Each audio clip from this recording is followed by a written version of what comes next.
प्रेरितों के काम अध्याय 1। हे थियोफिलुस, मैंने पहली पुस्तिका उन सब बातों के विषय में लिखी जो यीशु आरंभ से करता और सिखाता रहा, उस दिन तक जब तक वह उन प्रेरितों को जिन्हें उसने चुना था पवित्र आत्मा के द्वारा आज्ञा देकर ऊपर उठाया न गया। उसने दुख उठाने के बाद बहुत से पक्के प्रमाणों से अपने आप को उन्हें जीवित दिखाया और 40 दिन तक वह उन्हें दिखाई देता रहा और परमेश्वर के राज्य की बातें करता रहा और उनसे मिलकर उन्हें आज्ञा दी, यरूशलेम को ना छोड़ो, परंतु पिता की उस प्रतिज्ञा के पूरे होने की बाट जोहते रहो, जिसकी चर्चा तुम मुझसे सुन चुके हो। क्योंकि यूहन्ना ने तो पानी में बपतिस्मा दिया है, परंतु थोड़े दिनों के बाद तुम पवित्र आत्मा से बपतिस्मा पाओगे। अतः उन्होंने इकट्ठे होकर उससे पूछा, हे प्रभु, क्या तू इसी समय इज़राइल को राज्य फेर देगा?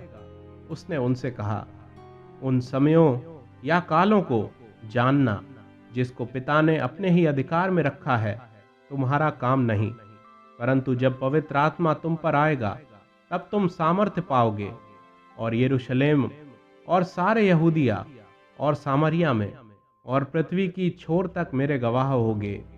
ये कहकर वह उनके देखते देखते ऊपर उठा लिया गया और बादल ने उसे उनकी आंखों से छिपा लिया। उसके जाते समय जब वे आकाश की ओर ताक रहे थे तो देखो, 2 पुरुष श्वेत वस्त्र पहने हुए उनके पास आ खड़े हुए और उनसे कहा, हे गलीली पुरुषों, तुम क्यों खड़े आकाश की ओर देख रहे हो? यही यीशु जो तुम्हारे पास से स्वर्ग पर उठा लिया गया है, जिस रीति से तुमने उसे स्वर्ग को जाते देखा है, उसी रीति से वह फिर आएगा।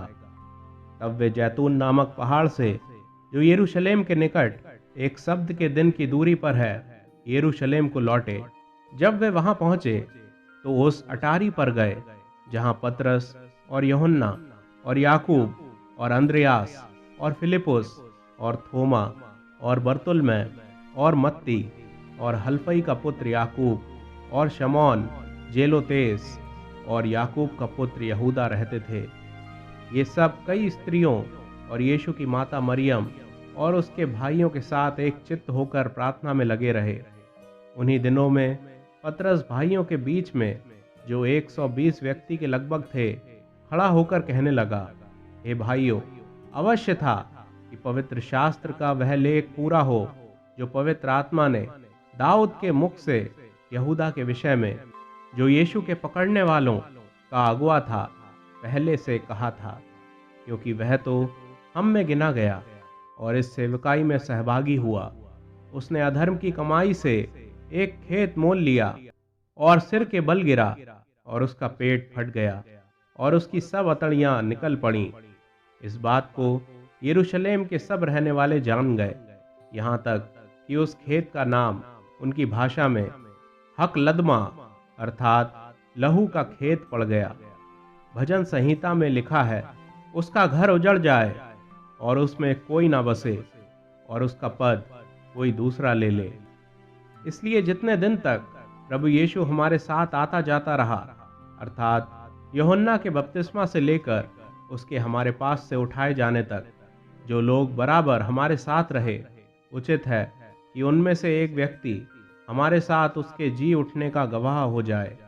तब उन्होंने 2 को खड़ा किया, एक यूसुफ को जो बरसबा कहलाता है, जिसका उपनाम युस्तुस है, दूसरा मत्तिहा को, और यह प्रार्थना की, हे प्रभु, तू जो सबके मन जानता है, यह प्रकट कर कि इन दोनों में से तूने किसको चुना है कि वह इस सेवकाई और प्रेरिताई का पद लें, जिसे यहूदा छोड़कर अपने स्थान को चला गया। तब उन्होंने उनके बारे में चिट्ठियां डालीं और चिट्ठी मत्तिहा के नाम पर निकली। अतः वह उन 11 प्रेरितों के साथ गिना गया।